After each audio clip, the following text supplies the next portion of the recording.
వర్తమానం మధ్యాహ్న వార్తలకు స్వాగతం. ఈరోజు వార్తల్లోని ప్రధానాంశాలు. గాజాలో నీటి కోసం క్యూలో నిలబడ్డ పిల్లలపై ఇజ్రాయెల్ దాడి. 10 మంది మృతి, వారిలో 6 మంది చిన్నారులు.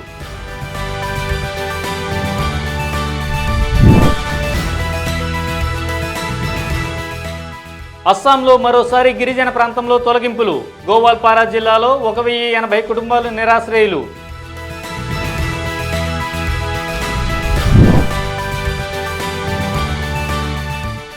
తెలంగాణ హైకోర్టులో పెండింగ్ కేసులు 2,36,000. Justice K Laxman.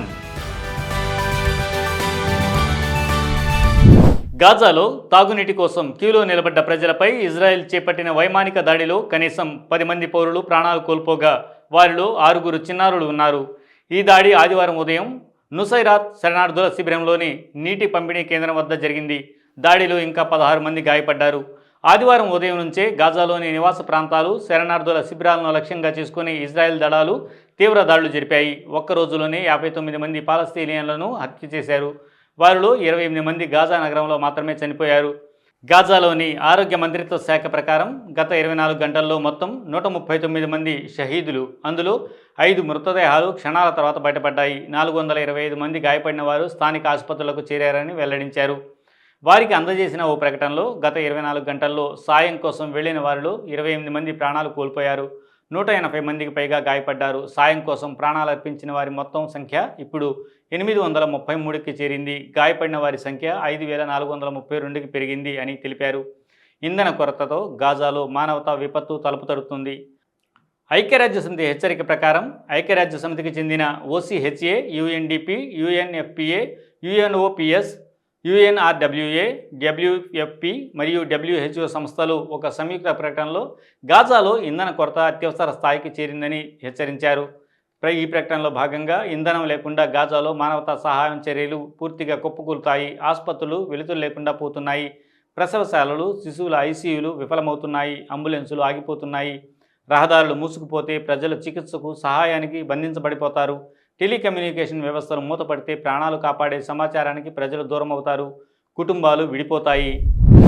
అస్సాంలోని గోవాల్పారా జిల్లాలో శనివారం అధికారులు పైకాన్ రిజర్వ్ ఫారెస్ట్ పరిధిలోని 140 హెక్టార్ల భూమిని ఖాళీ చేయించారు. ఈ చర్యలో 1080 కుటుంబాలు తమ ఇళ్లను కోల్పోయారు. వీరిలో మెజారిటీ బెంగాలీ మూలాల ముస్లింలే ఉన్నారు. ఇంతకు ముందే ధుబ్రీ జిల్లాలో 450 హెక్టార్ల భూమిలో నివసిస్తున్న 1400 కుటుంబాలు కూడా ఇళ్ల నుండి బలవంతంగా తొలగించబడ్డాయి. ఈ 2 ఘటనలతో వేలాది మంది నిరాశ్రయులయ్యారు. అధికారులు చెబుతున్న వివరాల ప్రకారం గోవాల్పారా జిల్లా కృష్ణాయి రేంజ్ పరిధిలోని పైకాన్ రిజర్వ్ ఫారెస్ట్లో ఈ భూమి ఉంది. కానీ స్థానిక ప్రజలు మాత్రం దీనికి భిన్నంగా చెప్తున్నారు. ఇది రిజర్వ్ ఫారెస్ట్గా ప్రకటించక ముందే ఇక్కడ ప్రజలు నివసిస్తున్నారు అని వారు అంటున్నారు. గవర్నమెంట్ ప్రాథమికంగా 1959లో పైకాన్ ప్రాంతాన్ని రిజర్వ్ ఫారెస్ట్గా ప్రకటించాలని ప్రతిపాదించింది. చివరకు 1982లో అధికారికంగా అమలు చేసింది. బిద్వాపారా రెవెన్యూ గ్రామానికి చెందిన 28 ఏళ్ల మిజానూర్ రెహమాన్ మాట్లాడుతూ, మేము ఇంకెక్కడా భూమి లేని ప్రజలం, ఈ గాదిలోనే మా జీవితం సాగుతుంది అని స్క్రాల్ మీడియాకు తెలిపారు. ఇంతకు ముందు జూన్ 16న గోవాల్పారా టౌన్ సమీపంలోని హసీలాబిల్ జలాశయం ప్రాంతంలో ఉన్న 690 కుటుంబాలు ఇళ్లను కూల్చివేశారు. స్క్రాల్ నివేదిక ప్రకారం గత 1 నెలలో 4 జిల్లాల్లో 5 తొలగింపు చర్యలతో సుమారు 3,500 కుటుంబాలు తమ ఇళ్లను కోల్పోయాయి. మరింత దారుణమైన విషయం ఏమిటంటే గత 40 సంవత్సరాల్లో బ్రహ్మపుత్ర నది ప్రవాహం వల్ల గోవాల్పారా జిల్లాలో 472 గ్రామాలు పూర్తిగా నేలమట్టమయ్యాయి. వేలాది మంది ప్రజలు భూములను కోల్పోయారు, నిరాశ్రయులయ్యారు. గోవాల్పారా జిల్లా లాయర్ల సంఘ అధ్యక్షుడు జితేన్ దాస్ మరియు కార్యదర్శి వాజెద్ అలీల అభిప్రాయం ప్రకారం ఇవాళ ఇళ్లు కోల్పోయిన ప్రజల్లో చాలామంది ఇంతకు ముందే భూమిని కోల్పోయిన వారే. బ్రహ్మపుత్ర నదిలో తమ గ్రామాలు పోయిన తర్వాత వారు పైకాన్ ఫారెస్ట్ ప్రాంతంలో ఓ షెడ్ వేసుకుని ఆశ్రయం పొందారు. ఇప్పుడు అక్కడి నుంచి కూడా వదిలివేయబడ్డారు. जो 1951 में NRC बना था आसाम में, मैं आप लोगों को दिखा रहा हूँ. ये दिस इज आशुडुबी विलेज, अंग्रेजी में लिखा हुआ है. ये लोगों का नाम 1951 में NRC है. आशुडुबी विलेज जहाँ आज ये बुलडूज कर रहे हैं उसी विलेज का NRC है. 1965 ये वोटर लिस्ट है, आप लोग देख लीजिए. 1965 का आसाम सरकार, आसाम इलेक्शन कमीशन ने प्रोवाइड किया वो वोटर लिस्ट है कि ये आज का लोग नहीं है, कोई फॉरेस्ट नहीं है. ये 1951 से पहले यहाँ लोग रह रहे हैं. 2024 में फॉरेस्ट की तरफ से मुख्यमंत्री हेमंत बिश्व शर्मा के ऑर्डर से वही यहाँ आके बोला ये फॉरेस्ट का विलेज है, आप इसको खाली करना है. हालांकि ये फॉरेस्ट लैंड नहीं है, फॉरेस्ट यहाँ से दूर है, पाइकान बोलता है। పెద్దపల్లి జిల్లా అడ్మినిస్ట్రేటివ్ జడ్జిగా కూడా వ్యవహరిస్తున్న తెలంగాణ హైకోర్టు న్యాయమూర్తి జస్టిస్ కె లక్ష్మణ్ హైకోర్టులో పెండింగ్లో ఉన్న కేసుల సంఖ్య 2,36,000గా చేరింది అని అన్నారు.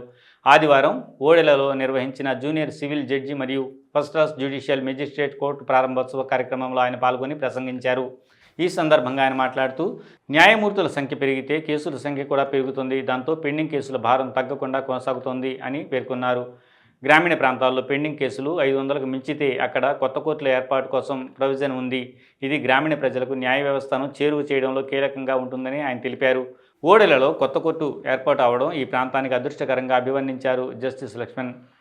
కొత్త కోర్టు పరిధిలో పోత్కపల్లి, కల్వ శ్రీరాంపూర్ పోలీస్ స్టేషన్లకు చెందిన 490 సివిల్ కేసులు, 807 క్రిమినల్ కేసులు ప్రాథమికంగా తరలించబడ్డాయని ప్రకటించారు. ఈ కార్యక్రమానికి హైకోర్టు న్యాయమూర్తులు justice N V Shravan Kumar, justice E V Venugopal, justice J Srinivasarao, జిల్లా సెషన్స్ జడ్జి సునీత కుంచాల, రాష్ట్ర బార్ కౌన్సిల్ సభ్యుడు కనుగంటి లక్ష్మణ్ కుమార్ హాజరయ్యారు. కొత్తగా ఏర్పాటైన కోర్టుకు జడ్జిగా డి గణేష్ బాధ్యతలు స్వీకరించారు. కార్యక్రమానికి ముందు జిల్లా collector Koya Sriharsha, police commissioner Ambar Kishore జూ ప్రముఖులను ఆహ్వానించి స్వాగతం పలికారు. Justice at your doorstep అని కక్షిదారుడి దగ్గరికి న్యాయం వెళ్ళడం అనేది concept, object of inaugurating.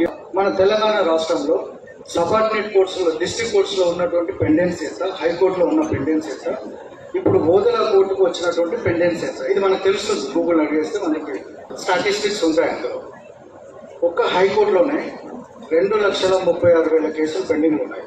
For pendency every stakeholder is responsible, not only judicial officer, we the judges. For pendency, every stakeholder is responsible. Credit goes to police officers, credit goes to government leaders, credit goes to public prosecutors, credit goes to other witnesses.